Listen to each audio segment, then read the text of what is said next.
Այսինքն մարդիկ ձեր հետևից դուրս կգան փողոց, պարոն Համբարձումյան, իմ հարցը նաև դրան է վերաբերում, որովհետև գիտեք, ձեր տեխնացության շուրջ ինչպիսի քննարկումներ են գնում եւ տարբեր շրջանակներ ձեր իմիջը լավագույններից չեն համարում։ Մարդիկ դուրս կգան ձեր հետևից փողոց։ Դուք որպես պրոֆեսիոնալ մարդ պիտի այդ ձեր ասած շրջանակներին ճակերտներով վերաբերվեք, որովհետև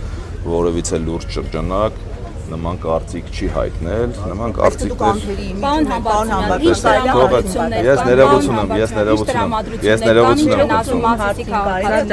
Ես ներողություն եմ խնդրում, ես ավարտեմ իմ պատասխանը, ես կրկնվեմ, որ ես դեմ եմ այդ համացանցային անառողջ խոսույթին եւ այն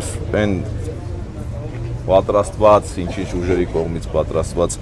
տելեգրամյան ալիքների կամ չգիտեմ ինչ-որ մարդկանց կողմից տարածված այդ կեղծ լուրերին չեմ էլ ուզում անդրադառնալ։ Մարդու մասին կարծիք կազմում են մարդու աշխատանքներին նայելով, մարդու անցած ճանապարհին նայելով եւ մարդու հետ չգիտեմ ինչ-որ աշխատանք կատարելով։ Թե ինչ-որ շրջանակներ ձեր ասած ինչ լուրեր են տարածում, այդ բնավ ինչ չի ուզում։ Կարծում ամբողջությամբ պատասխանեցի։